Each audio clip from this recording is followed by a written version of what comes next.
So it's 7:02, so we can get started. But Wayne and Stephanie, if I could just ask you to truly just keep an eye out for those two and let them join as quickly as Mhm. possible, that would be great. We do have quorum, so we can start.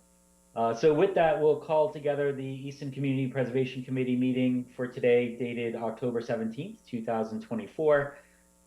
Just in order to ensure we have quorum, I'll go around and ask that you confirm your presence. John Ventresco, Yeah. Jim Lee, Here. Ed Hands, Here. Amanda Varela. Here. Oh, somebody joined, so it threw me all off. Now I got Dennis Sheedy, Yeah. Meredith Teach. You're on mute, Meredith, if you're talking. Here. Perfect. Tom Broussard is here. I think I caught everybody, right? Anybody I didn't call? Excellent. So with that, just because I do believe I would expect to have public participation tonight. I do want to make sure that everybody understands this meeting is being conducted remotely over Zoom. Attendance by board and commission members will be remote, and remote attendance shall count toward quorum. The meeting is being broadcast via ECAT. To use Zoom, you will need a link and a Zoom download. While conducting meetings remotely, we will endeavor to keep meeting operations as close to the standard procedures as possible. However, use of the platform will necessitate some additional meeting protocols. Board member, commissioners, and applicants will be on video and audio. Public participants will join the webinar as an attendee, meaning they are muted and with no video feed from them. During the public testimony portion of the meeting, which I intend to have at the end after all of the information has been presented and before we as a CPC deliberate, so during that public testimony portion of the meeting, members of the public can be recognized by using the raise hand function found under participants from Zoom, or make a request with the Q&A or the chat function. In other words, if you are joining only by phone, you can press *9 to raise your hand. And if an applicant wishes to display materials, again, I would prefer that they had been shared before. But you can make the request of the chair, email those materials to board staff, and we'll do our best to try to share them on screen. When you start your testimony, please state your name and address for the record. There are some other details, but I don't think that they're relevant. They deal with things like indecent behavior and all those other interesting aspects that come with remote meetings. So I'm fairly confident we will not have that issue. Awesome. Okay, so first, thank you all so much for making this meeting today. I know we normally don't meet 1 week after our last meeting, but the topic is important. I also want to thank everybody that's joining us today, from Dr. Cabral and certainly her team to the Traverse team as well. They have been working very hard this past week to get any and all information for us, and certainly from at times partners that just didn't have it readily available or have yet to provide it. So thank you to you folks for giving us as much information as possible. Team, if you have been busy and haven't checked your email, I did send everyone an email with the information I'll share on the screen, roughly around 4 o'clock today, give or take ballpark. So you have that for your reference and for your records. The sole article for us, or discussion point for us tonight, is whether or not we will entertain putting forth, which I also think promulgating is the right word, a CPA article for the November 18th town meeting regarding the RO playground, and specifically the Corkine surfacing that has been installed at the North Playground already. These are the projects that we approved for the RO North and South playgrounds last year. The school team has been doing a great job along with their partners at executing. We installed Corkine at the North Playground in 2 main areas, and both of those areas are either displaying systemic failure or a material amount of concerning wear that give us pause. So that everybody knows, and I can reiterate last week's point, the reason why this is so important is we have a very large portion of spend, I think it's over $200,000, and a very big bundle of Corkine that is literally at the point of installation on the South Playground. And so, we're at this point in time where we have large concerns about this surfacing, and we're trying to buy time so that a warrant article has to be placed a certain amount of time before the meeting, while also giving the team assembled for us to get more information to let us know about the Corkine failure. So the actual warrant article information, again, I'll call it up later, but it's essentially designed to give the schools latitude to go back to the residents to try to see if we can use other materials to give, we understand the residents specifically voted with their voice, trying to put restrictions on certain chemicals, understandably so. Easton's very sensitive to that. We've done a great job leading our PFAS water cleanup for the whole state. So I appreciate we're sensitive to it. But you can see where we're caught between the functionality of the Corkine surfacing, understanding why it has failed, and having to put a warrant article with language onto the warrant in order to provide latitude if needed at a certain point. So the other reason, and then I promise I'll be quiet and let the experts talk. The other reason why the CPC is leading this warrant article is because it was originally a CPC article, right? So it would be up to us in order to go back to re-engage on this topic. It seemed the most appropriate for us to lead that. And I appreciate the town, the schools working with us to develop this warrant article. So with that, I'll pause and ask Dr. Cabral if I did a halfway decent job of introduction, and then just, hand the mic to you folks. I have all of the 4 materials, including the Traverse document, that I can share my screen if you would like, whenever you want, or you folks can please feel free to do so yourself. And you're muted, Dr. Cabral. Thank you, Chair. So I will just start and I will introduce, we have 2 professionals here from Traverse Landscaping, as you mentioned. They are Steve and Ashley, and I would just like to kind of get them to the point of where we are right now. So just as a bit of back information, we were grateful recipients of funding to provide playground spaces at Richardson Olmsted for the children from the CPC, and we again appreciate your and the community's support of these projects. And as you said, Chair, we are definitely mindful of the concerns raised by residents and of the intention of the amendment of the original item that was under consideration at town meeting. With that said, we moved forward with a change order to bring Corkine in. We had vetted the other options of the synthetic fiber wood chips and the Corkine. And because of the accessibility of the wood chips, the choke hazard of the chips, the maintenance and cost of the chips, it really was not an option for us. And we didn't know much about the Corkine. We did have some concerns about potential mold and maintenance, but we obviously, without any other options, we went forward with the Corkine and still want it to be successful. That is our ultimate goal, to be clear.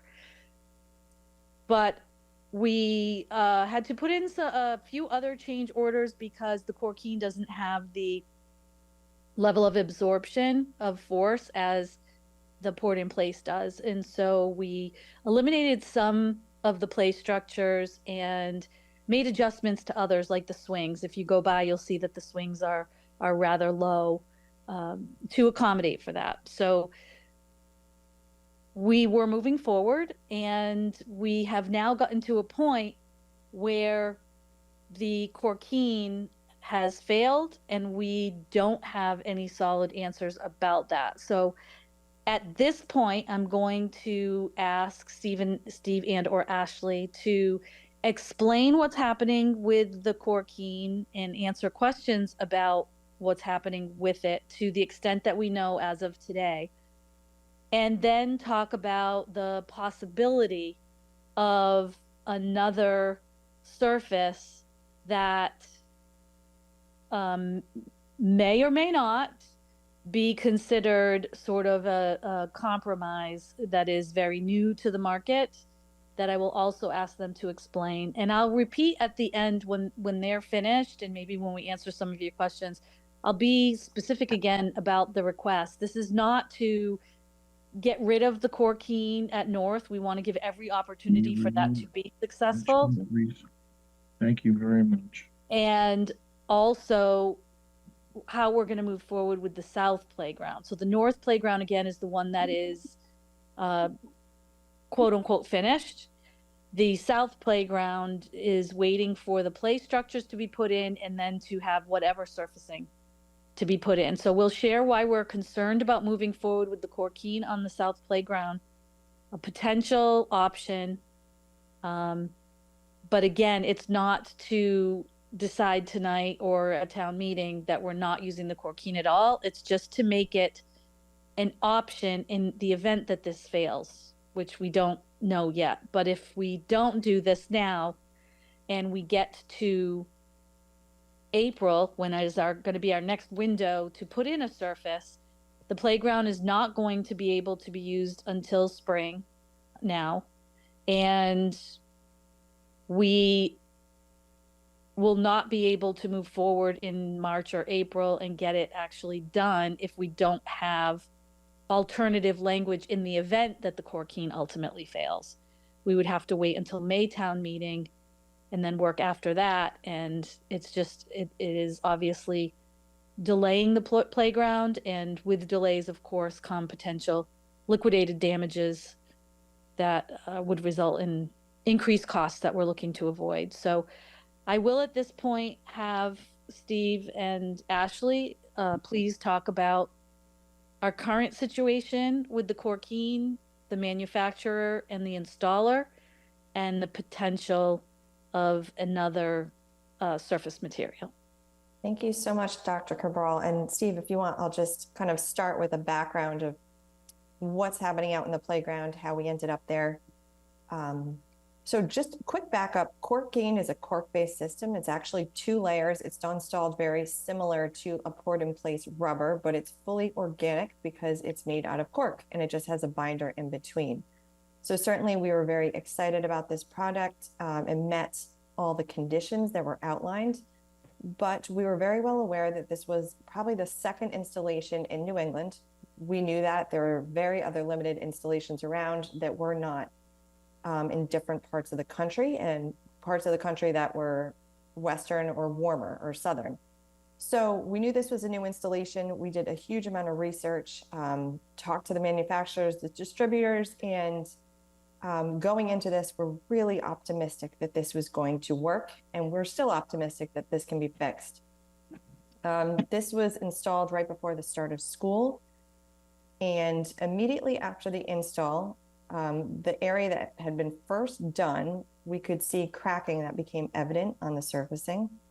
At the same time, we started to see some lifting that would occur at the curbing. So thank you so much. That's a great visual of that. So that might not seem so dramatic on a photograph, but if that continues to happen, any sort of lift or break there can start to create a fall hazard or a trip hazard for kids. And then the same thing for the cracking. Our fear is water gets in there and suddenly the crack becomes bigger. So certainly these items are covered under warranty and they will be fixed as part of this project. But I think the other piece that is more performance-based and is apparently normal of Corkine is if you turn down to that next photograph, some students actually kids got on the playground before it was actually opened, which was fine. It was completely safe. But this amount of wearing that you're going to see underneath that spinner happened within a matter of, I think, a week. So this is normal for Corkine because it's this natural substance, but it's starting to shed a little bit. So maybe this wouldn't be an issue if you were in a playground with not as much high use. But for us, we find that's really concerning because, we don't want to create dips underneath these high traffic areas. So the spinners, the swings, you can imagine, would be really troublesome as well. So this is, again, something else we were looking at and continuing to observe.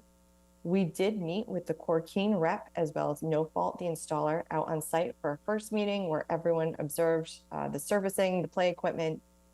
And at that point in time, something like the shedding was noted to be semi-normal and would stop happening to as much of a level as the months went on after heavier use, but it would still happen. And then the issues such as the cracking and the lifting at the curbing, there was at that point in time no explanation for why that would happen, and we still do not have one without ripping up that full area of surfacing to get to it. So with that, I think you can understand where, we're very excited about this product. I think Easton was kind of a front runner in using it, and I think the idea behind it is fantastic. But the last thing we want to do is go into the South Playground and have similar issues to this that we're experiencing with North. I think we'd rather troubleshoot this now and be able to pivot at the next install if we need to, if the performance of this product is just not meeting our expectation. And with that, I will just let Steve kind of elaborate on some of the other details or anything else I might have missed. And if anyone has questions, feel free to jump in now before we leave the photographs. I'll just add one performance issue, Ashley, is that the principal is reporting with the shedding, it's small sort of pieces of cork. Mm-hmm. If you picture a cork breaking down, and what we're noticing is that the children, think of maybe sand on asphalt. Yeah. The children are running, turning, pivoting as they should in a playground, and there's a lot of slippage, a lot of falling, because it's that loose granular material on the surface of the playground. And if you've actually been out there, I think something you'll notice is Blanche Ames just recently completed has poured-in-place rubber surfacing, but there's a very different feel of both those surfaces. That's not to say one is better, but I think the rubber poured-in-place is definitely a little bit bouncier. There's a little bit more give to it, where this is harder. It does meet your testing requirements, but you can certainly feel that there's a difference when you step on this surface versus some of the other ones. John, I think you had your hand raised for a question. Yeah, Tom, thanks for showing those other pictures. I had actually gone out to the site and taken some photographs that Tom had just shown, and I was quite astonished at the cracking and it's opening up. I mean, like a sieve. Thank you for doing that. It's kind of hard to capture in the photographs, so we appreciate you going to the site. I would encourage. Yeah, no, that's what we do. So by coincidence, there was a maintenance guy there, and again, armchair quarterbacking, but it brought up a point. He said that he noticed he was there while they were mixing this and pouring this, and I guess, was it early spring that this was put down? It was the second week of July. It was July. Yes. Mm-hmm. Okay. So he said that I guess you have to come back in a few weeks to add the color and do a sealer on top of it. Is that correct? So not for this particular product. Most port-in-place systems, whether it's rubber or corkine, can be done fully within a couple of days, depending on the size of the area. There's no color that's added to this before or after the fact. What you see is what it is until it kind of bleaches in the sun and it'll turn lighter. As far as sealant, that's supposed to be just part of the upper layer of the cork. So there wouldn't have been, in this particular case, any additional work that was anticipated. So when this was put down, just to be clear, after it was done, there was nothing else done a week, 2 weeks, a month later? It just had, what was the drying period time? I believe it takes about 48 hours for it to entirely cure. If you were speaking to one of our custodians, they may have been thinking of the process that was used for the port-in-place, because what you're describing is what happened with the port-in-place. Maybe they were thinking the same was happening with the cork, perhaps. Okay, that answered my question. I have two questions. What is the length of the warranty on corkine? And second, had Green Acres or the subcontractors that work with installed it in other locations before, or was this their first time? So I can speak to the second piece, and I'll have to pull up the warranty. This is their first install of this surface. And you'll have to note the reason for that is, again, this is probably the second installation of Corkine in New England. So it would be impossible to hold any company to the standards that we would the rubberized board in place, because it just hasn't been done before. That being said, some of the precautions we took were to make sure they were fully aware of the installation procedures, which are very similar to the port in place. The base was prepared, and the compaction was reviewed. So all those systems were in place. And then again, it was reviewed by the manufacturer, Corkine, as well. To answer the first question, the Corkine system has a 5-year warranty on its performance. I'm sure that there's a bunch of different pieces to that, but the basic warranty is for 5 years. And not to sound like a pain in the neck lawyer, but I'm a pain in the neck lawyer. What has the company's response been? Have they tried to shift responsibility to installation or anything like that? Or have they accepted the responsibility that they may need to be replacing this? They have accepted responsibility, and to everyone's credit, I think they flew from across the country, both the Corkine representative and I think one of the owners or principals at No Fault. So they all came, and responsibility is not being shifted. I think everyone understands that this is clearly a warranty issue with the cracking and needs to be fixed as part of that. And certainly we're just working with them to understand timing. Unfortunately, what they haven't been able to do is determine the reason for it. Exactly. They have checked the mix and determined that it was mixed correctly. We don't know if it's a subsurface issue or an installation issue. No one has been able to answer that. They were scheduled to come to make repairs and to look at the undersurface to try to come to some determinations this past holiday weekend, but that work was not completed. Was that the When will it be installer or completed, was that please? the manufacturer, Dr. Cabral? It's the installer. Yes. Installer. Mm-hmm. I'd also like to note, I mean, the cracking is occurring on the first area that the playground was installed. So it is possible that maybe there wasn't some sort of preparation done. Maybe that was an installation error. I think what is challenging for me is kind of the breakup of the product underneath the spinners and the swings, because I don't know if that's going to be able to be fixed. I think the cracking will be fixed. We'll make sure of that. Whether it comes back or not is another issue that we're still honestly waiting to be fixed and have some time to review it. Al, did you have a question? Yeah, it seems like this is a high risk installation to begin with.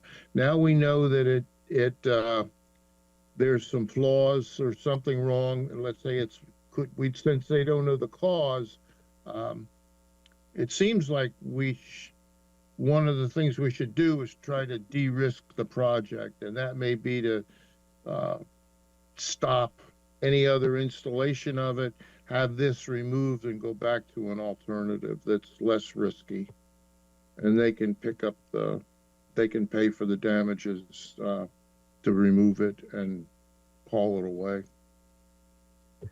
I think we'll probably pivot to that at some point, Al. I think that's a fair point of view. I think that's part of why we're here, which is that the challenge is there are limited alternatives that are available under the current architecture of the funding mandate that was written as amended into the warrant article of last year. Are there any that are lower risk than the one we have in place now? So I think if it's okay, I'll just pause on that question. I think it's an appropriate question. I just want everybody else to ask questions about the failure or about the Corkine, okay. And then we will certainly pivot into what alternatives might be. And some of the alternative information was included in that, again, I apologize, late 4 p.m. Info pack, and I do have it ready to bring up and talk about at the right time. Okay. Is that fair? John, I think you had Yes. your finger raised for a question. Yeah. So do I understand that this isn't going to get ripped up? This will be just fixed in place. Is that correct? We're Yeah. not, yeah, Supposedly? Sorry. we certainly want to give them opportunity to try to resolve this issue, but because we don't have a final answer of what caused it, we won't know that yet. But Steve, please. Sure. Yeah. So the Reason conversation why- that, I'm sorry, sorry. the conversation that we had on site with the reps, the idea that they had at the time was that the areas that are affected by the cracking and lifting, those areas would be removed and replaced. And as they were doing that process is when they would do kind of a forensic analysis on the system to make sure that, you know, they could find out what it was that was the impetus for the failure. So yeah, to answer your question, it would be not the entire surface. It would be the areas that were affected that weren't meeting the standards that were expected. So, getting back to that shredding or shedding, I don't know what the correct term was, but I noticed that also, and it makes sense, but at the same time, it's only a year old. So what's this going to be like in 3 or 4 years old if we've got a path? I mean, you always have that type of an issue on any playground anyway, because the kids are swinging. But with this product, it's shedding quite a bit. Well, and just to be clear, it's 3 months. It's 3 months old. Yeah, so I can only imagine what this is going to like after a year or 2 years. I mean, for the price point that we're putting into this, I question it. And getting back to the cracks, and that's why I asked. So I'm trying to understand how this works. So it's kind of like a sod, where you're just going to cut out a piece of sod and replace it with more cork. Because I was actually putting my fingers. I mean, you could lift it up. I mean, I don't know if you could see it. Not from the pictures. This is just they'll trowel it on. So to your point, John, I would imagine, and I'm certainly not Steve or Ashley. Oh, I here, see. but- Okay, yeah, Yeah. yep. But to your point, those cracks we were able to notice that on site, that the cracks do appear to go all the way to the base through both Covers quite. layers. Yep. So they'll have to cut both of those layers out and replace it. So looking at all the worst scenarios here, so if that is remedied in 6 months from there, what's the next step? Is it going to be all torn up? I'm looking at the worst scenarios. Well, that's I our guess you don't know. well, that's our concern, right? So we're trying to we definitely want to give them the opportunity to do that. Our goal is for it to work, and then we could move ahead and do the South Playground with the same thing. And this is just a fluke and it goes away. I'm a little concerned that the installer and the manufacturer have not even a hypothesis of why this is happening. They seem completely stumped about this, but we want to obviously give them the opportunity to remediate. The issue is timing. So as it is now, this was supposed to be put in place in October. We are waiting for a couple of pieces of equipment to come in. Because of the temperature requirements, now the playground is not going to have a surface until spring at the earliest. It's got to be 50 degrees and climbing, so that's weather dependent, of course. Hopefully late March, early April, but we're not going to have another town meeting until after that. And so that's why we want to put out a preliminary potential other surface that Steve can talk about, and Ashley. But again, we're not looking to pivot this moment. We want to make it work. We really do. But we want to have the opportunity in place if it ultimately fails and we either A, don't want to put it into South because we don't want to put good money after bad. We want to be very responsible stewards of these funds. We would be able to move forward with that plan as soon as the weather breaks. Or B, we do that at South, and North, which is the one that's in place now, can never be remediated. We'll be able to move forward and do that one as well. So we're just looking to try to explore other possibilities, and we won't stop doing that all through the winter even.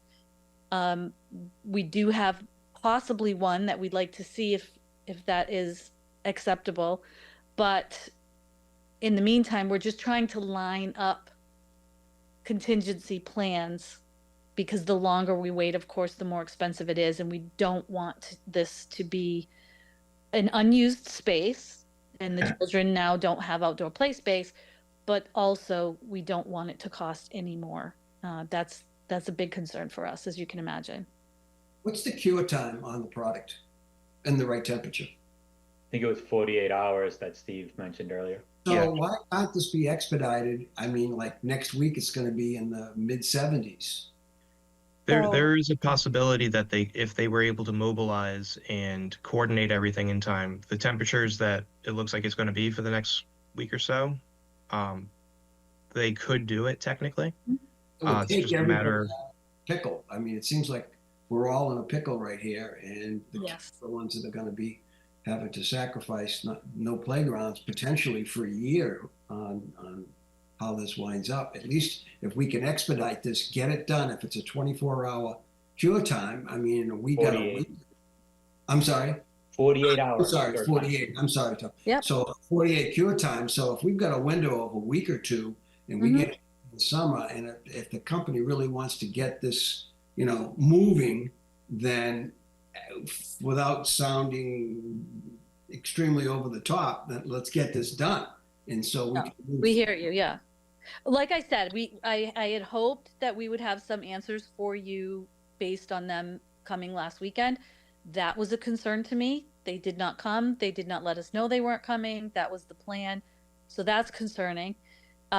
We are welcome them to come in next week if they want to do it. I don't have a plan from them yet about that. But we also have a deadline of going before the select board on Monday and the warrant articles being due. Even if they could come next week, the warrant article is due before we would know if it's successful and what the problem is. And so that's why we're trying to set up this language as a contingency if it fails between now and the spring. makes sense. And if I could, I just want to, I think, explain contractually why this has to happen this way. I'm not sure everybody here understands it. A vendor did an installation, just like they could do at our home. They have a right contractually to fix it. We do not have a right to say, just take it out, eat the 200 grand, that's your problem. We have not earned that right yet. I just want you all to understand contract law. Yeah. So the school can't simply say and declare unilaterally it is a failure without affording them the opportunity under the warranty provision to fix it. So I just want everybody to understand the North Playground for right now, today, we own it. They have a responsibility to ensure it meets the specifications of installation and usability covered by the warranty, and they have not violated that yet.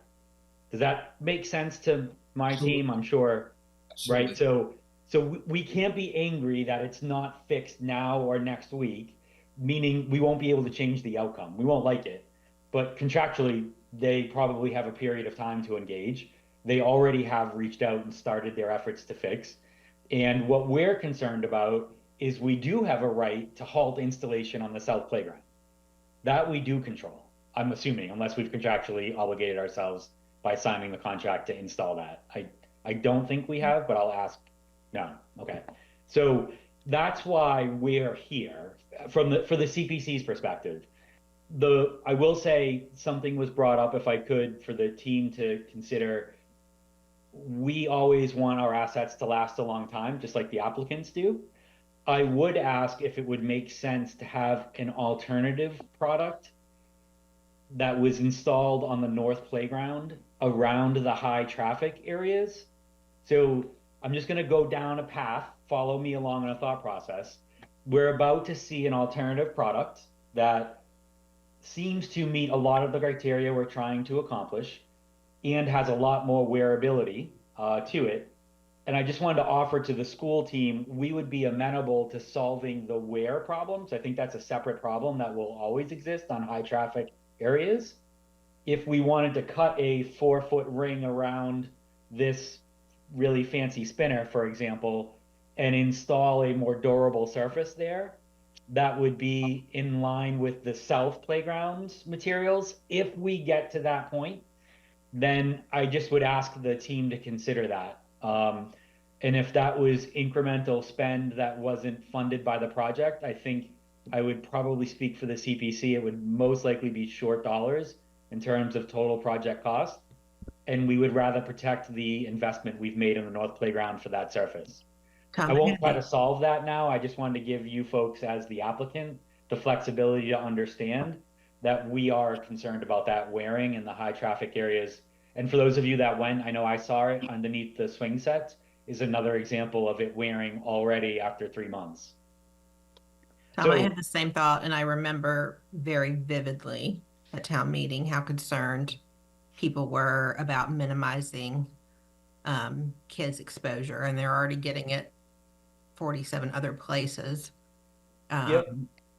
But to me, that Granted, would be a thoughtful combination of the spirit and intent of the residents' amendment that I support and understand where they're coming from, but it also enables us to be a little bit more practical in terms of its safety, not wearing, injury, and making the rest of the project last longer. So I just wanted to give you applicant team that latitude to think that way. We at the CPC would be understanding of that because we're highly concerned about the wear pattern. And if anybody doesn't feel that way, please raise your hand. But I think I spoke for our team. I just have a question, Tom. Sure. So with that said, I'm assuming that that material would be PFAS clean. I don't know what it would be. The warrant article gives latitude for the removal of that language of restrictions on chemicals. But again, I'd like to think of this as a collaborative approach. The North Playground has Corkine installed at 100%. If 5% of it needs to become something that is not Corkine, that meets, for all intents and purposes, a high level of satisfaction for the residents that really are concerned about that, as we all are, then I think it's marrying the intent with practicality of having an asset that we just spent $250,000 on to, or $200,000 on to last. But we're going to get to alternatives, John. So maybe it will be free or not free. I don't know. I'd rather let the experts talk about alternatives. If nobody has any more comments about the failure, does anybody have any more questions about the failure? Go ahead. Could I make an observation? Of course. So the warranty period we've just learned is 5 years for the Corkine, which does not seem like a very long time. And so, and maybe there's a question associated with this, which is what kind of wear have they seen? How long has this material been used in this application? Do they have enough experience to say after 5 years, we know what the wear and tear looks like? And then what? Is it a full replacement, or is it there are repairs that can be done to extend the life of the surface? I'll leave that. I can speak to durability and lifespan a little bit. During our initial investigations in this product, it was acknowledged that the lifespan is not as much as a port in place, which can be the 10 to 15 years. And this lifespan is more under 10 years, which makes complete sense. I mean, it's a natural product, it's absorbing water and everything else. So I think that's realistic to anticipate. In terms of the wearing, when the product rep did look at this, he did say the shedding was normal and would happen, but not to such a great an extent it is. I cannot answer the question of another playground, that's been in for 7 years, because we don't have any kind of, close by.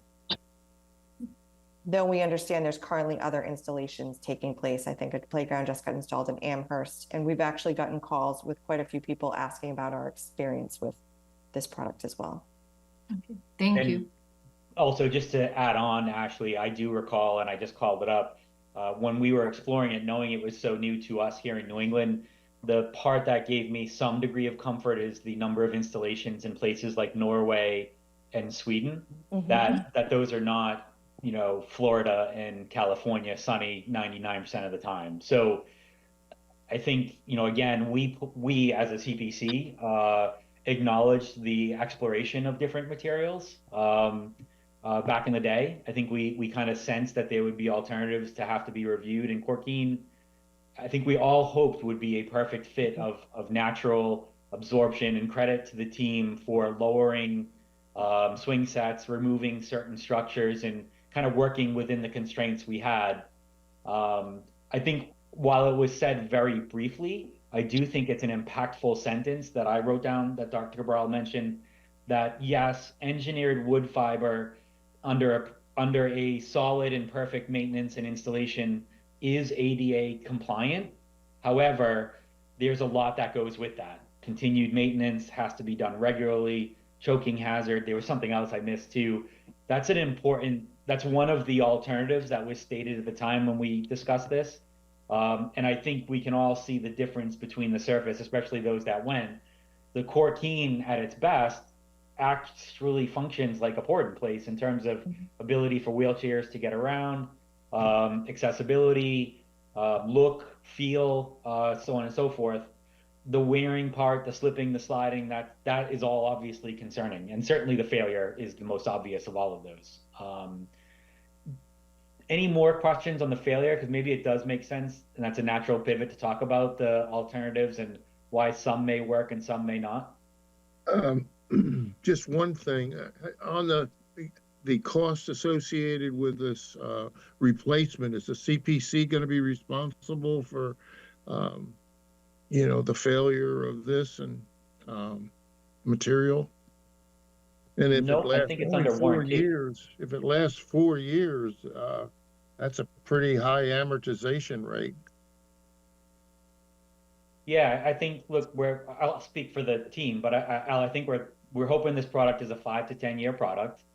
We knew that port in place was 10 to 15, and that we were going with a solution that was predicated upon the residents' amendment and their positive vote that would most likely lead to a lower lifespan than a port in place. So I think this is the marriage of residents' intent and our responsibility, or the applicant's responsibility, to execute and stay within those boundaries. And they're coming back with this concern to ask for more latitude and to potentially have the residents reconsider, you know, that amendment given the light of what has occurred. Sorry, applicant, if I spoke for you, but we're all one team. Meredith, you have your hand raised? Thank you. So I just want to get my arms around a couple of things with some of the things that we've been talking about. So first and foremost, so I did go up to the playground as well and take a look at it. And safety is first and foremost here for the kids who are going to be playing on it. And so if someone could speak to that a little bit, how unsafe, you know, the experts, how unsafe do you think it is right now? And then from there, what would our process be? Just for perspective, we do have the wood chips up at Edwins Park on Chestnut Street. And to all the points made, it's cumbersome for sure. But that is there if anybody wants to take a look at it and how they operate. I know that I passed a park recently where they were adding new wood chips. So if that one under its current condition, it's safe enough for the children to play on. Is there any forecast for what it'll look like in March, let's say, after a deep frost in the winter? Because If any water gets in underneath those cracks, you're going to have frost heaves, just like you would see on a road on a highway up in the colder states. So if you could just speak to those two things, the safety and then forecasting over the next couple months, and is there any plan if it's deemed really unsafe?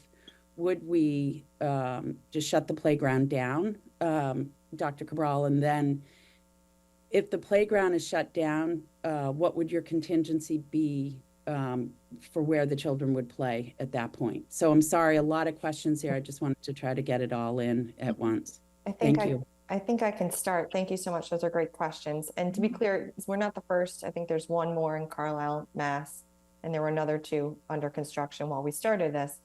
But after any sort of play surfacing is installed, we have outside testers, independent third-party testing agencies that come in and test the surfacing for PIC values and Gmax. And that means, like, if someone was to fall, what is the likelihood of the injury? So this surfacing actually passed all those testings. So that's good.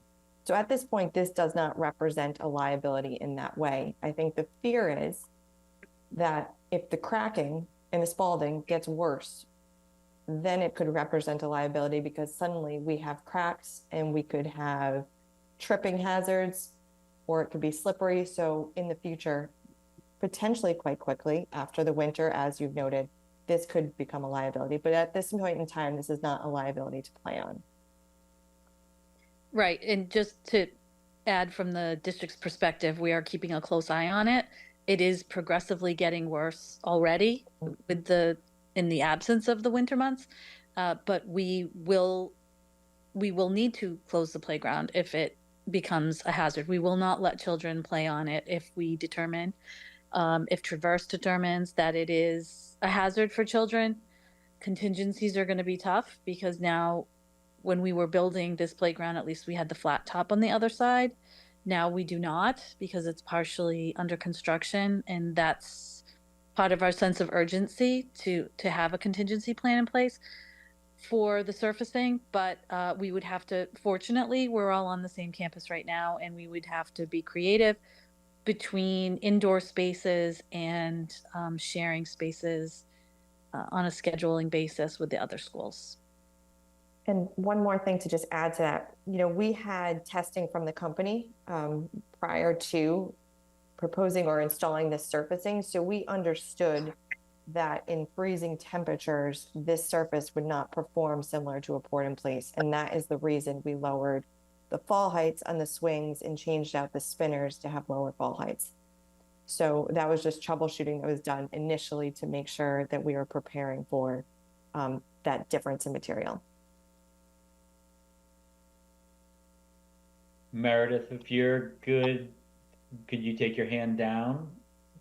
Did that answer your questions? That answered a question. I just had one follow-up quick question. The company who installed it, if they determine that they need to replace it, does this company offer other alternatives?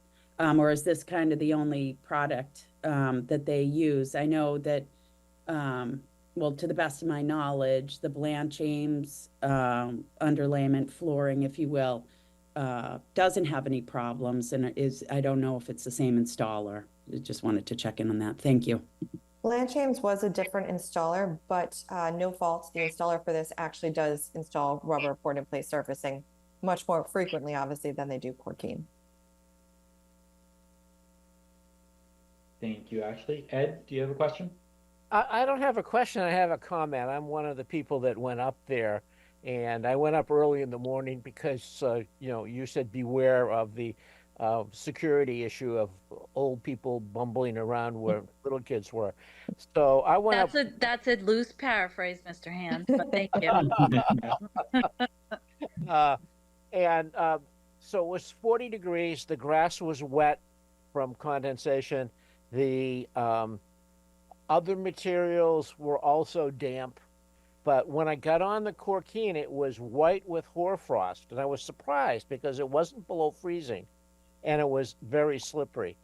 So I'm concerned about what will happen when this surface begins to freeze with the winter? And my second part of that question is, how is snow removal going to impact the wear and tear on the surface?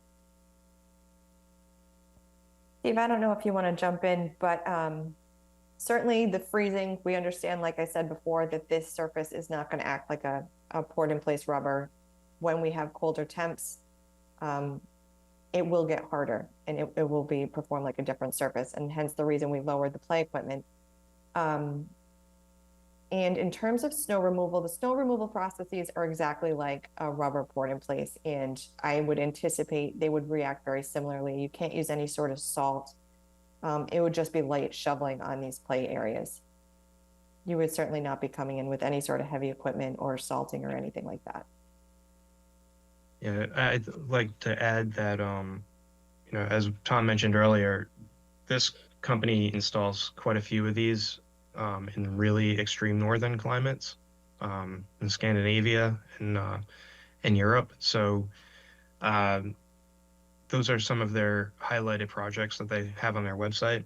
So while that may be that it was slippery, I think in general, it's still an adequate surface in winter conditions.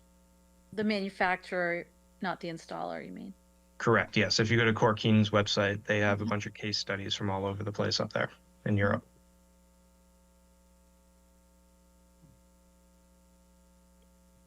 Okay. Dr. Cabral, Steve, Ashley, I'll defer to you, but does it make sense now to pivot to potential other alternatives? Let me say this, let me see if I can get this order right. North Playground, contractually obligated, under warranty, the companies have an obligation, an opportunity to fix. So what we as a team can immediately engage on is whether or not the South Playground also has a Corkeen installation. And look, if next week, to speak plainly, we get feedback that says, holy cow, we figured it out, the base was wrong, that's what happened, we can fix this, and we'll communicate even then about whether or not we go forward with the South Playground, because we're probably all a little gun shy. I'm not speaking for the applicant, but under that scenario, that would be great, right? We get Corkeen, it's already installed, they figured it out, it fixed, and we come up with some potential solution for the wear spots, and we can move forward. That still leaves the South Playground, and that is within our control, the applicant's control. And I say we loosely. The applicant cannot install Corkeen.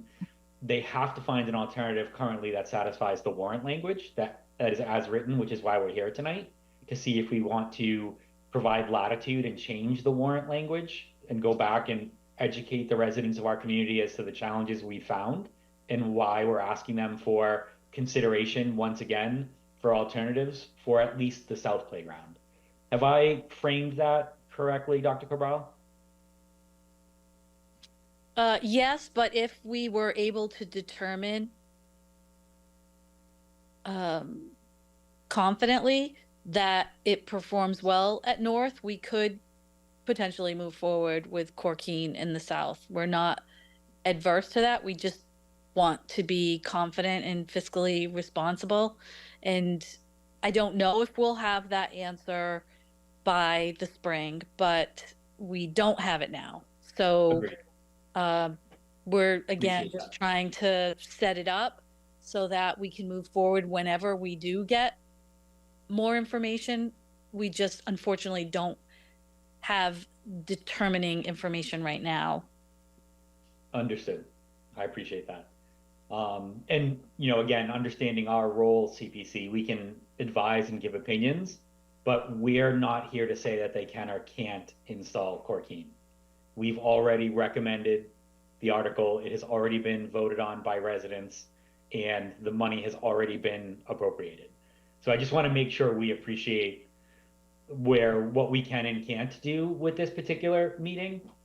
With the new warrant article, if we wanted to, we could put in different language. That's our prerogative, but I would be thoughtful that the applicant's asking for latitude to let this process play out, understanding all of the different constituencies and stakeholders who have voiced their thoughts whether it was at town meeting vote or along this journey. So I appreciate the latitude that the applicant's asking for. John, is it something onto the new or a final point on this?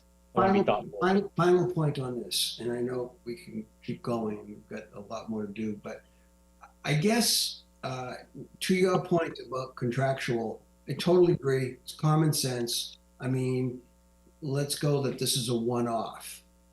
I guess me personally, as a CPC member, overseeing these funds for our community as one member, and also just as a member of the community, I'm thinking if I get a really good response from the company, it might make me feel better in a decision down the road with the other playground. As opposed to, well, if they're not responding, it's not making me feel very good. Usually, and I've had a small business all my life, it's when something happens, immediately address it, and it makes things a lot better. So with that said. No, I appreciate that. So let's, just before we shift on to the alternatives, just to put everybody's mind at ease, because I probably should have led with this. My intent tonight is to recommend that the warrant article be included, but to withhold the CPC's recommendation if we feel like we have to. And that way we could wait another week. So the warrant article has to be placed in a time-sensitive way for public consumption. Our recommendation to do something or not do something can come literally the day of town meeting. So today is making sure we get a warrant article put forth. We can or we can wait putting forth whether or not we recommend it. Does that make sense, John? Yes. You guys understand that? So we can do the mechanism to get the warrant article placed on the warrant, and then we can withhold whether or not we want to opine on our recommendation to proceed or not proceed, regardless of the fact that we're the ones who originated it. Those are two separate things. That's why it is a motion to include and to recommend. Does that make sense? So no matter what, I'm going to ask everybody to vote to include it tonight. That way the machinery can still keep going. The applicant's team can continue to do research. We can continue to ping the installer and the manufacturer, and hopefully, to your point, John, gain that confidence. And that's why I wanted to just give you folks that comfort now. And credit to the applicant. Again, you folks have gotten us a tremendous amount of information today that we're grateful for, just to be able to have this conversation. So how about alternatives, if that's okay, team? We'll switch over, and I do have up all the other materials that were sent. So if you need me to click somewhere, you tell me to click. Sure. So based on the parameters that were put in place by the original funding, as we know, we only really had the two options, either the corkine or the engineered wood fiber or fiber mulch. And the two main components that really led us down to those two options were the PFAS, the amount of PFAS in certain products, and whether or not that was in these two options. The second thing had to do with the materials that were designated, such as crumb rubber. So that really limited what options there were out there. So as we've discussed throughout tonight, we're looking at what options do we have as a backup. While we're trying to remain sensitive to the concerns about PFAS, we were able to find a product that is saying that it is PFAS free, and it is a poured in place rubber surface. The caveat is that there are technically PFAS in it. It's just a very, very low amount. So one of the things that we looked at in trying to find these alternatives was what constitutes PFAS free. And right now, the most stringent law in the country has to do with the California Proposition 65. that puts a threshold on how many parts per million certain chemicals can be included in certain products. So for surfacing, amongst a lot of other products that are meant for children and kids of all different ages, they have a threshold of 100 parts per million of PFAS. It's also worth noting that there are different types of PFAS. Some are naturally occurring in materials, and some are added throughout the manufacturing process. So what we were able to find was this particular product, Enduraflex, which is a pour-in-place rubber. It has testing that you can see up on the screen now that was provided by the manufacturer. They have one of the tests that came back with a small amount of PFAS of one particular type. So this meets the California Proposition 65 requirements for the parts per million. And therefore, it's as PFAS-free as a product can essentially be. So they and some other companies that make similar products like synthetic turf products are marketing themselves as PFAS-free because the threshold is low enough where it's essentially negligible according to California. So because we're kind of in a tight spot with what we could use as a surface as an alternative and trying to remain sensitive to the concerns of the town, we kind of feel that this is one of the better options that we have in front of us. Just to kind of recap on the wood fiber or it's like the wood chip material, that while it can be accessible, it is not technically ADA compliant. So if the playground for the school were to have wood chips as opposed to a pour-in-place surfacing, you would still need some sort of rubber mat or method to get someone in a wheelchair or someone who is not mobile to a particular playground structure. So you still have to incorporate some sort of accessible ADA approved surface, which again goes back to rubber materials most likely. Ashley, did you want to add anything else to that? No, I think that was a great explanation, and we just hope everyone understands this is an effort. We're being as transparent as possible and understanding that there's not maybe the perfect solution, but we've really tried to research these products to get as close as we possibly can. Appreciate that. Amanda, did you have a question? Yes, I understand the concerns about ADA compliance. Have we investigated a possible combination of corkine for access for wheelchairs, for example, and then the natural chips? And then also, I'm also very curious about hearing this product touted as being PFAS or PFAS free, but it's not. And I'm actually curious. Do we have Dr. Bennett waiting to be? Is she in the waiting room? She is, Amanda, and when we get to the public speaking portion, we'll certainly invite both herself and all participants who may want to have commentary to have a chance to speak. And thank you. I think that's something we were looking at too. And again, in an effort for transparency, just bringing that to everyone's attention. But to your question, is it possible to do corking and a fiber bark mulch? Yes, that would be possible if that was a route that needed to be explored. My other question was how many warrants are on the article for the special town meeting? Because if this came up at a better intended, I mean, again, I do recall this quite vividly. And if it's a very small meeting where we're going to struggle to get quorum, it feels like a bit of a bait and switch. I can find out how many warrant articles are on. I'm not sure. I think I feel confident that the intent is not a bait and switch.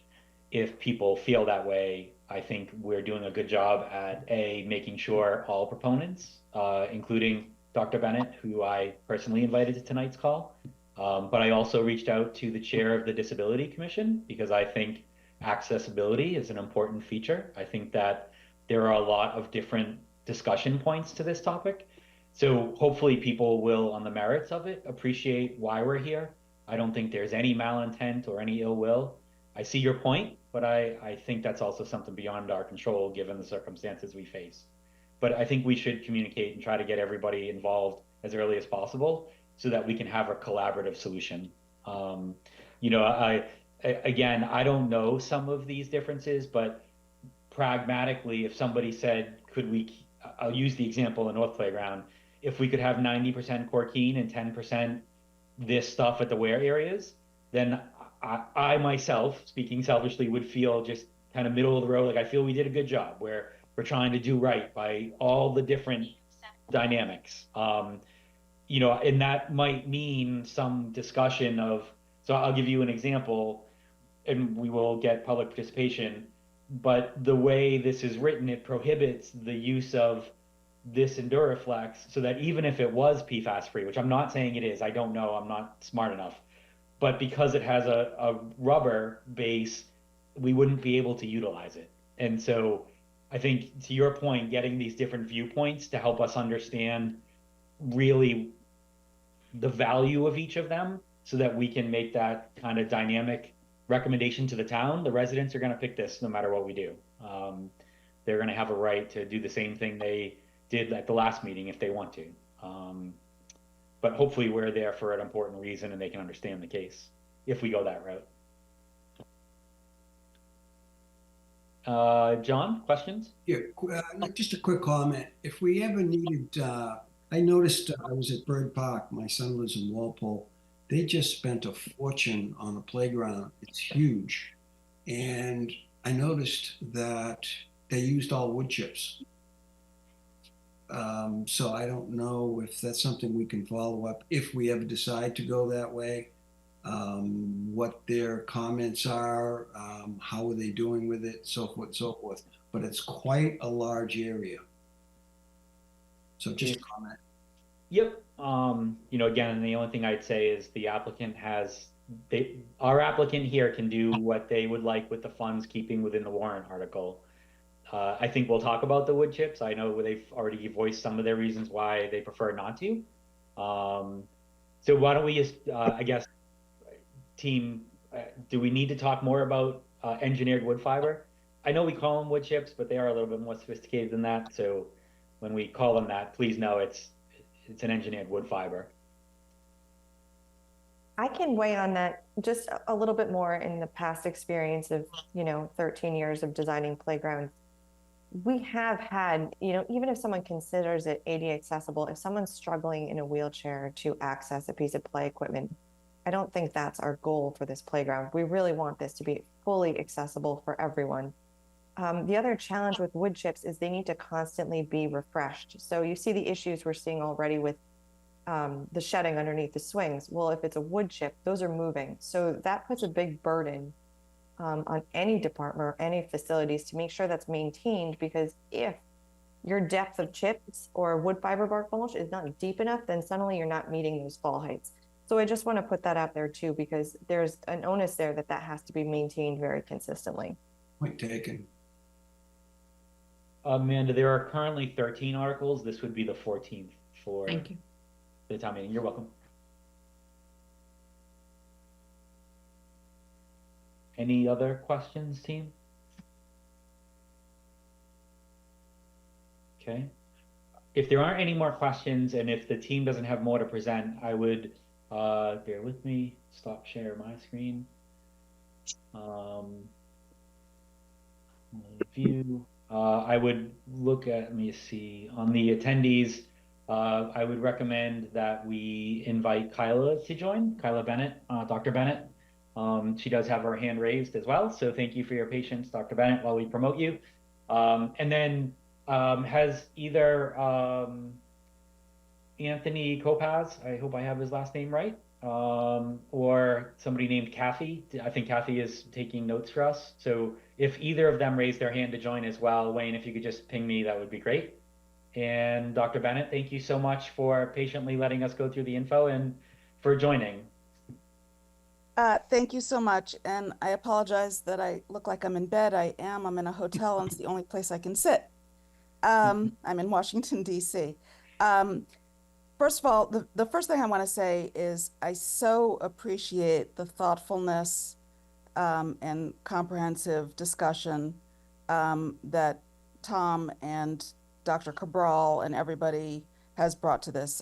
As you probably are aware, I was the one who made the motion at the town meeting last time that led to the Corkine being installed. A couple of things. I do appreciate the creativity. If we have to go to the place where there's a little bit of port in place, and then a majority of non-PFAS containing materials, that is absolutely something I would consider. But one thing that I really want to stress here is we are all concerned about the safety of the children. The reason I brought forward this amendment is because of the safety, not only of the children, but of the community. As you are probably aware, since this last meeting that we had, the United States Environmental Protection Agency has issued MCLs, maximum contaminant levels, on 6 PFAS, and they have said that for 2 of them, which are often found in port and place, there is no safe level of exposure, 0. This is a very, very rare thing for EPA to do. The other examples of chemicals that have no safe level of exposure are lead and uranium. Okay, so we're talking really nasty chemicals. So I'm sorry, I don't know the gentleman's name who presented that other new port in place that claimed to be PFAS free. If you go back and look at that lab report that you pulled up, micrograms per kilogram is parts per million. They set their detection limits so high, it is designed not to find PFAS.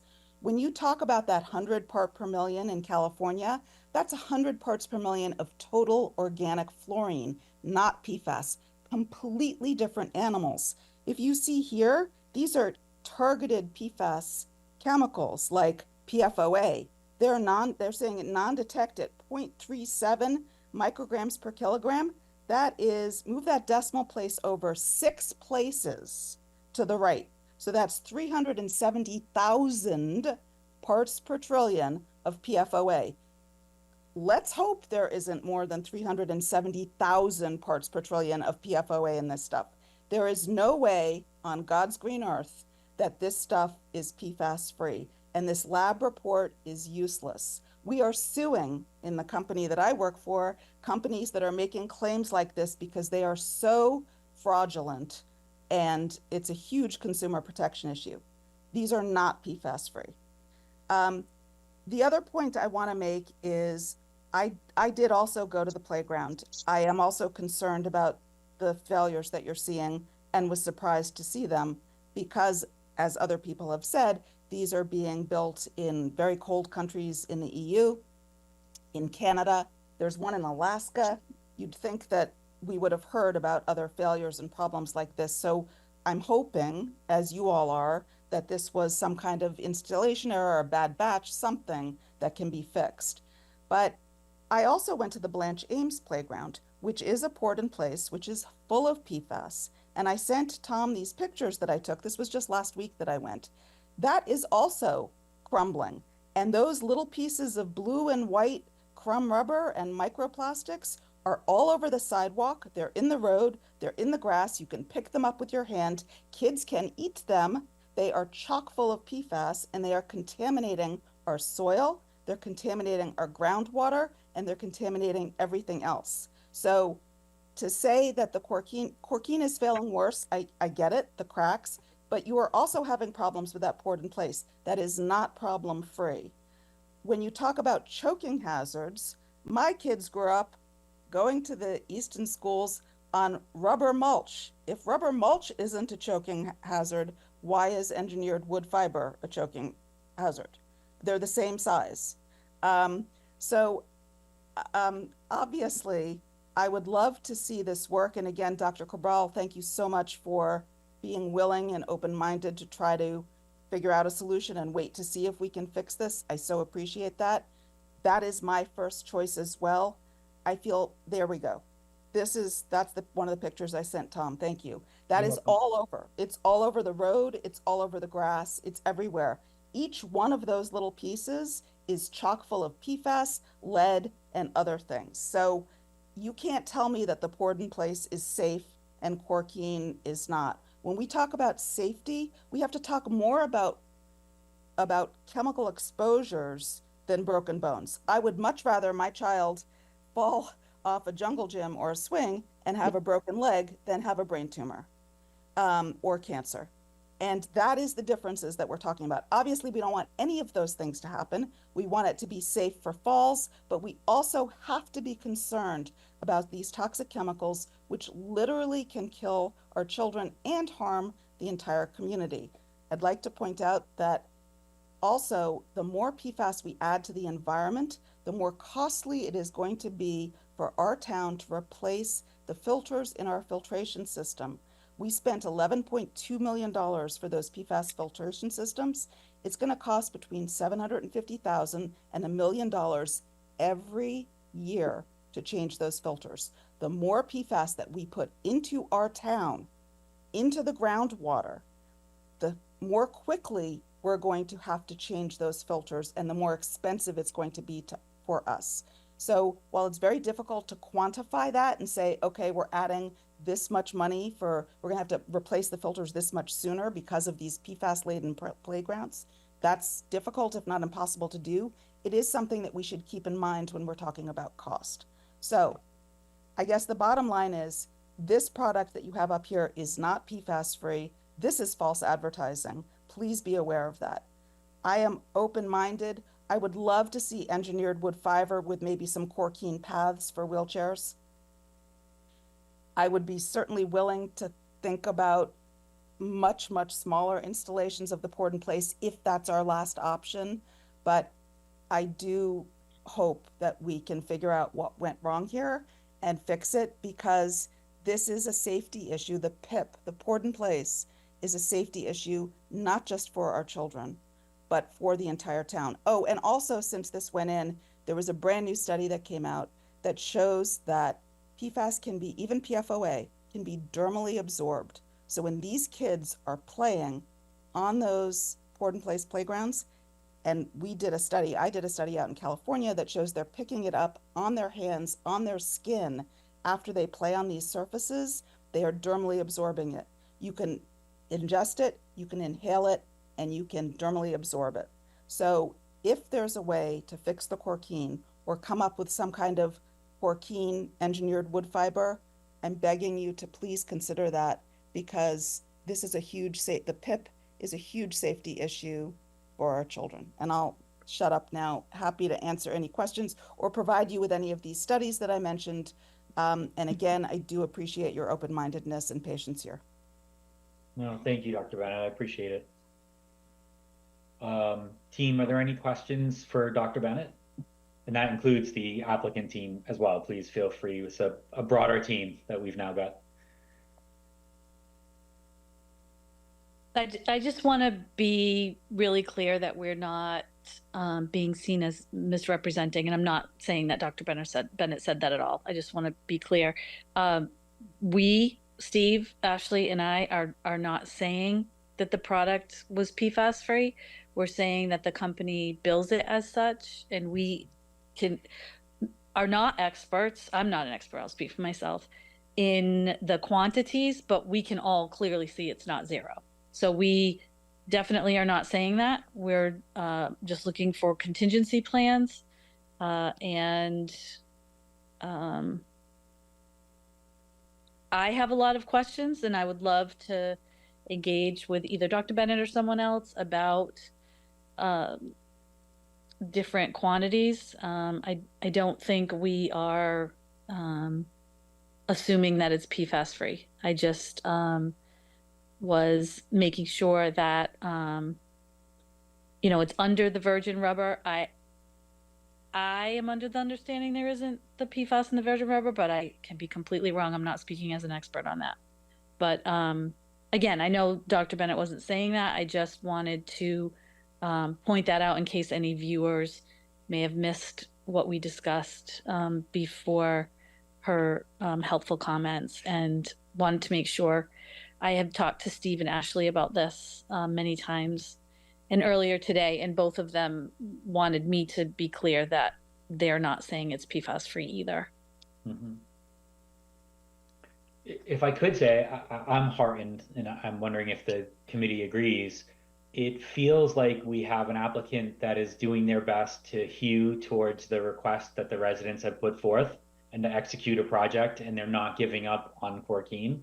And we have obviously a resident who happened to be the first voice of many who has concerns on the flip side about PFAS, explaining that there is room for us to try to find a way to potentially marry these two if we had to, not putting words into people's mouths, but if we had to, so that we may be able to arrive at a hybrid solution by the time we get to town meeting that really does the best for, as we can for all, if that makes sense.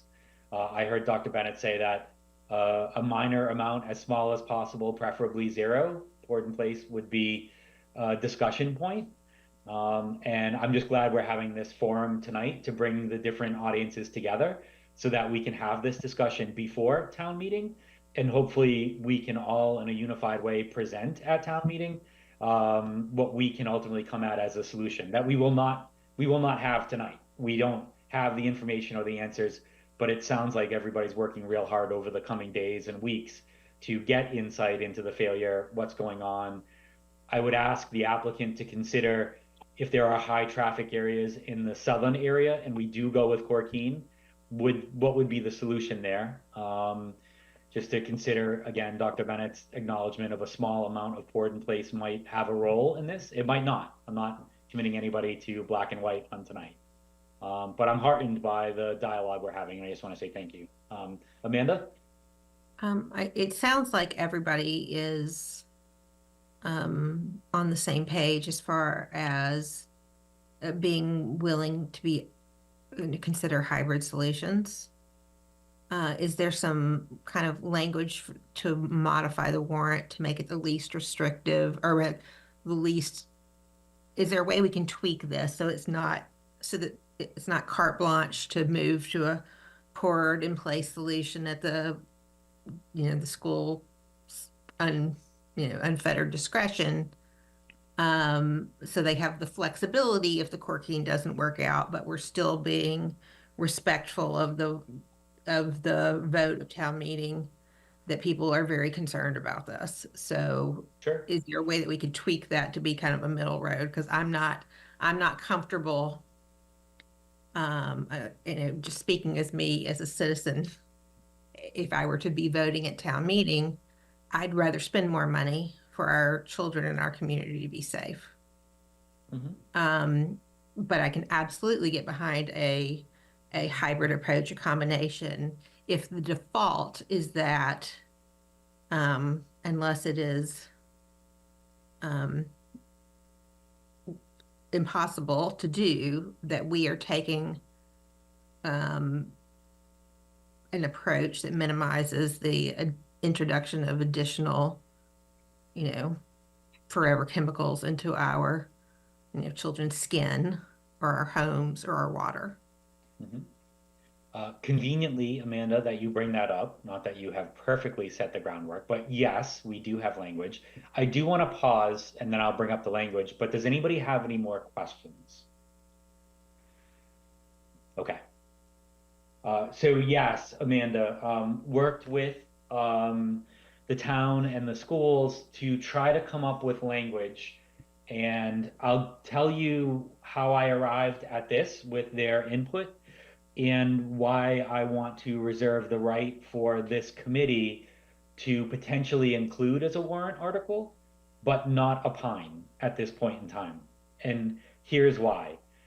Writing the warrant language to solve for a certain percent or a certain degree or a certain amount of poured in place that Dr. Bennett just said may be okay. We don't even know. Was it 1%, 5%, 3%? We don't know, because we don't know what the failure is. We don't know that. So the restriction in the warrant language is difficult, candidly, because we're not there yet. However, the explanation is where we have worded our focus of the problem with the Corkine, that it is showing signs of failure right after installation, cracking, separation from base, lifting at edges, and signs of shedding, presenting a trip and fall risk, injury, and liability. We are working with a contractor and supplier to identify solutions, and should it be remedied by November 18th, then this article would be dismissed. Meaning, if the Corkine works, we're going with the Corkine. That's what we voted on. I may continue to ask the smarter people than I, like Dr. Bennett, like Dr. Cabral, if we want to solve around the high traffic areas when we install the south playground with some other solution. That's for them to hammer out. But the article goes away if Corkine works and we get our solutions in the next week and everybody comes back and feels great. I'm not saying that's going to happen, but to John's point, if engagement levels increase by 100-fold, we start feeling better. People are great. I'm sorry I didn't get back to you. I had a family emergency this weekend, so on and so forth. Maybe by November 18th, the people feel better. But to put the restriction in the warrant article, we don't know what that looks like yet because we don't have answers. So in terms of recommending or including this, that's where I also netted, Amanda. I don't have enough information yet to make an informed decision through no fault of the applicant. It's not their fault. They're just trying to preserve the ability to solve for the next month, if that makes sense.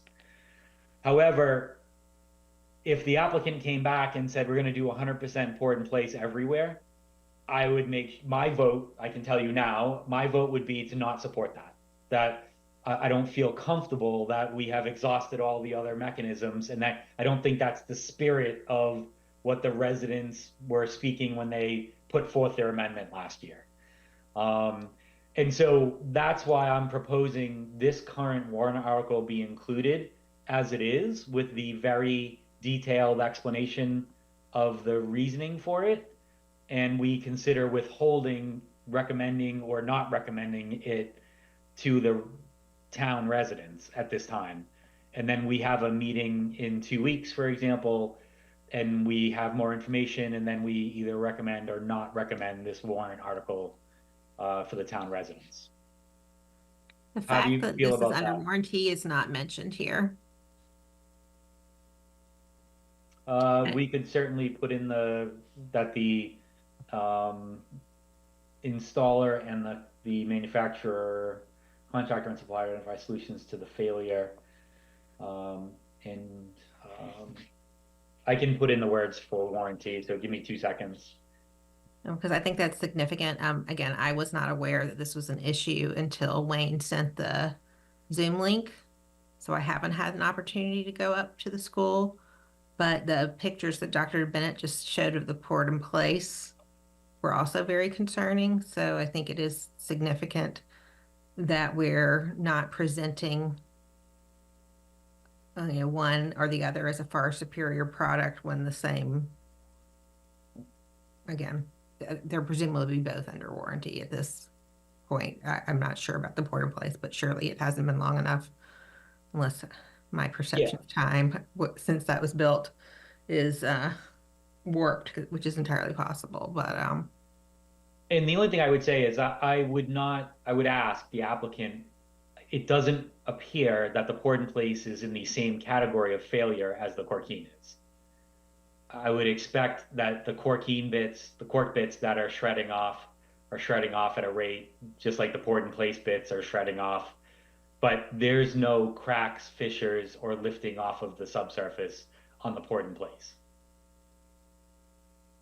I walked it, but maybe I didn't catch every area, but I'm not aware. Is the applicant aware of any cracking, fissures, or separation from subbase of the poured in place at Blanche Ames? No, that's correct. There are not the beginnings of the ruts that we have from the shedding from the cork. That is accurate. And we're not making a judgment call about superiority of products. We're just that's what I was going to say. The information we have and the wear that is currently in place. And it has had a lot more use, and we don't see those areas again, under the swings, I encourage you again to look at both areas yourself. We're not seeing the wear patterns in a circle around the spinners or under the swings and so forth, as with the cork. But again, the manufacturer and the installer have agreed that that cork is the wording I heard was a complete failure at this point, a system failure. And so again, we're looking to rectify that, hopefully. And I do want to point out, Amanda, that it was important to leave in that we also do have an obligation to look at other alternatives. So the engineered wood fibers, and we have put that in. Compliant alternatives are demonstrated to be non-viable. I think that's a discussion point. I think that depends on your viewpoint. Personally, I do want to contact the Disability Commission to get their viewpoint on this. I think they deal with ADA compliance, and they are highly concerned about the appropriate and applicability of projects for the disabled in a way that I'm just not familiar with, I guess. So as soon as I hear back from them, I will absolutely share their takeaways and maybe ask them for a letter of kind of understanding on how they feel about materials and playgrounds and so on and so forth. But this is the warrant article as it's currently put forth. Hopefully you all can understand its intent, and the explanation gives you comfort. If you feel inclined to vote and recommend because you feel you have enough evidence, you can make that motion. I would be, what I am certainly asking is at the least a motion to ensure it's included on the warrant so that we can continue dialogue on this topic and not have it fall back to next spring's warrant article. I would move that we include this article.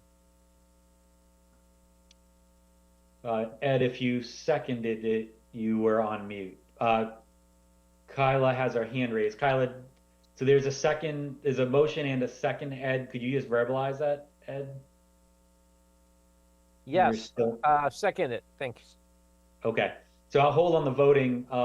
Dr. Bennett, did you want to make a comment? Yeah, thanks, Tom. I was just wondering if there was some language you could add that shows that you're trying to minimize the amount of synthetic surfaces, so that, because right now the way it's written, it could be taken to mean, okay, we're just going to PIP, so just some kind of language that says, by eliminating the restrictions while simultaneously trying to minimize the amount of synthetic surfaces containing PFAS and other chemicals, or something like that, just so that there's some recognition that you're trying to do that. Just a suggestion.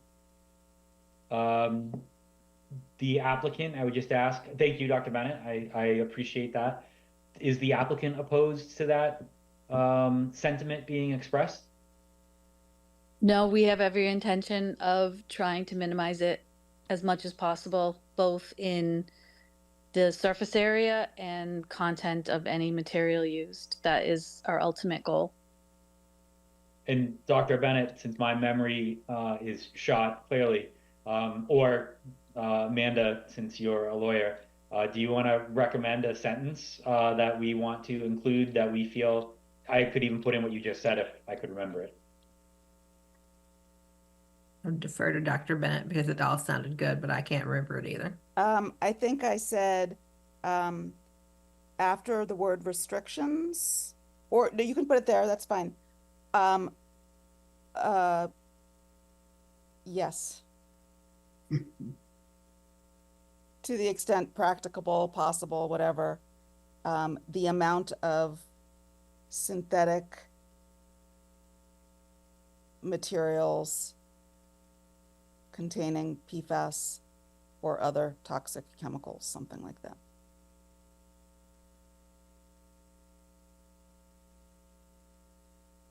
Anybody on the committee averse to the addition of those words? No.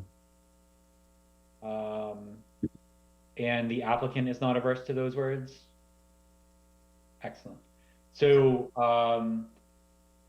I think the technical, how do I stop the initial motion? I can amend the motion, my motion, to include those words. Appreciate that, Jim. Second, Second. excellent. So that's Jim Lee and Ed Hands going around in order in reverse. Amanda Varela, Aye. Al Benson, Aye. Meredith Keach, Aye. Dennis Sheedy, Aye. Ed Hands, Aye. Jim Lee, Aye. John Ventresco, Aye. and Tom Broussard is an aye. Excellent. So I will take this warrant article information and I will share it, Dr. Cabral, with yourself and with Connor, and get this right out to you folks tonight so that other committees team are meeting on this as well. So the school committee had a meeting today, this afternoon on it, I believe. FinCom was apprised in fundamental nature of this warrant article, but without the language last night. And so just again, credit to the applicant and to the town and to the school system. Everybody's working real hard to bring people up to speed with as much information as possible. So it's appreciated. Thank you for your patience. I just want to add that, you know, in our desire to get you as much factual and complete information as possible, we are sending things as we receive them in real time all the way up until this meeting. So we certainly don't want anyone to feel rushed. We're looking, hopefully it's just a placeholder, but you know, I believe we all have the same intention in mind, and I'm hopeful we can get to a place where everyone feels comfortable and we can complete the project for the kids and the town. Appreciate that. Thank you so much. So question, I guess what I would say is, team, for next steps, one, I will talk to the chair, Tony, of the Disability Commission. Two is, Dr. Cabral, you and your team will continue to do work and research. And I'm assuming at some point over the next 2 to 3 weeks, we'll come to an understanding of what we, at that point in time, may do in the South Playground. If that's fair, I think you all are working to do that. So that way we can have the answer for the November 18th meeting. And I would just ask, I would appreciate being a conduit if I could play a role in the conversations with Dr. Bennett and you, Dr. Cabral, and your team. Sure. Trying to keep the CPC engaged, Dr. Bennett engaged, and the solution that we're striving for the South Playground and the North. So I'm happy to be a communication conduit for that. And I'll be in touch with those stakeholders over the next week or two once we hear back and maybe get a better estimate of when information is available, what we know, and potentially what planning might happen at the South Playground. The goal is to enter November 18th meeting with all the people on this call aligned from their viewpoints, if that makes sense, using Dr. Bennett as a representative for all the people that voted for that amendment last year. So I would just like to make sure we work hard to do that. So thank you for last minute info. It's welcomed. Please keep it coming. Keep us in the loop. We can make ourselves available when you need us. We can do walkthroughs. But thank you again for your efforts. Nobody asked for this, and I think everybody's doing a great job trying to fix it. So if there's no other comments, I would take a motion to adjourn. Move to adjourn. Second. That's Amanda Varela and Dennis Sheedy. Going around in order, John Francesco, Yes. Jim Lee, Aye. Ed Hands, Aye. Dennis Sheedy, Aye. Meredith Keach, Aye. Amanda Varela, Aye. Al Benson, Aye. Tom Broussard is an aye. And so we've concluded. And again, Dr. Cabral, Stephen, Ashley, thank you so much for your time tonight, listening to all our questions, for all the work that you guys do. We'll talk to you soon, I'm sure. Thank you very much. Bye. Thank you. Thank you all. Bye, everyone. Good night.